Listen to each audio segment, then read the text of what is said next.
पाली। इसके बाद सुखदेव भगवान ने राजा परीक्षित को भगवान के सूक्ष्म रूप का वर्णन करके सुनाया। सुखदेव जी कहते हैं, राजन,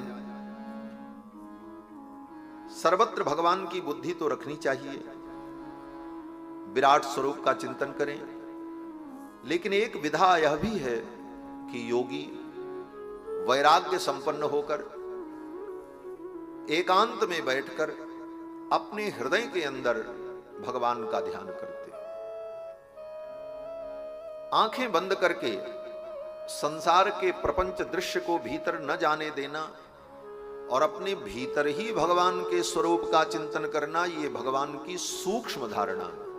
अभी जो धारणा बताई वो स्थूल धारणा थी, अब सूक्ष्म धारणा बता रहे हैं। इसके लिए क्या करना होगा?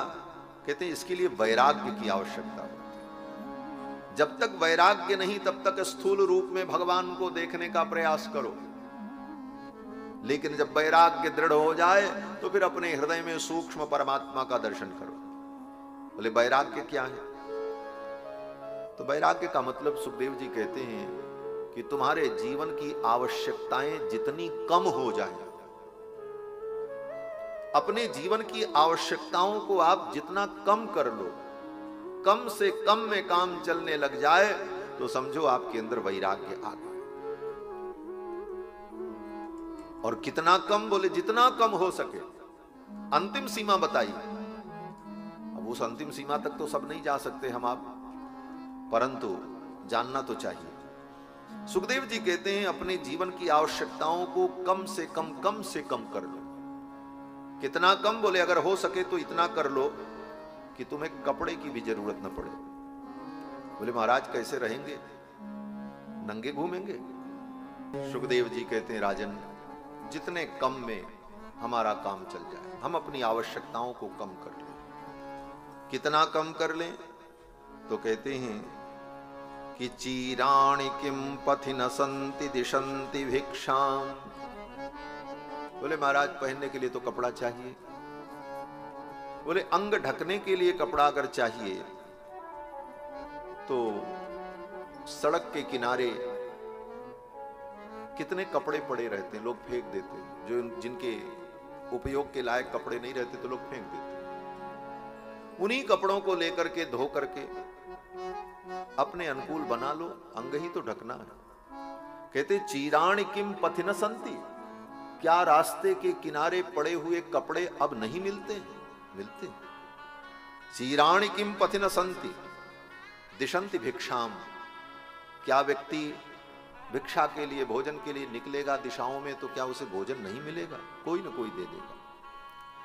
नैवांग कृपा परिभृत सरितोपि सुस्य, छाया के लिए क्या वृक्ष समाप्त हो गए? वृक्षों की छाया मिल जाएगी। पानी कहां पिएंगे? बोले क्या सरिताएं सूख गई हैं? आज भी नदियां हैं, कूप हैं, तड़ाग हैं। कस्मात भजंति कवयो धन दुर्मदान्धान, ये सन्यासियों के लिए, महात्माओं के लिए मानो सुखदेव जी फटकार लगा रहे हैं। सुखदेव जी कहते हैं इसके बाद भी कोई व्यक्ति कस्मात भजंति कवयो धन दुर्मदान्धान, जिनको अपने धन का दुर्मदांध है कि हम बड़े धनवान हैं, ऐसे दुर्मदांध धनिकों के द्वार पर जाकर के गिड़गिड़ा करके उनसे याचना करना, क्या यह एक वैराग्य संपन्न के लिए शोभा है? अपनी आवश्यकताओं को कम कर लो। वैराग्य पूर्ण उपदेश दिया। सुखदेव जी ने कहा राजन, एकांत में बैठकर अपने हृदय के अंदर भगवान के सूक्ष्म रूप का ध्यान करना चाहिए। कैसा रूप? बोले चतुर्भुजम कंजरथांग शंख गदाधरम धारणया स्मरंती, शंख चक्र गदा पद्म धारण किए हुए चतुर्भुज भगवान के रूप का अपने हृदय में ध्यान करना। भगवान के सूक्ष्म रूप के ध्यान की विधि बताई और फिर कहते हैं कि न ह्यतोन्य शिव पंथा विशत संसृताविह वासुदेवे भगवती भक्ति योगो यतो भवेत्।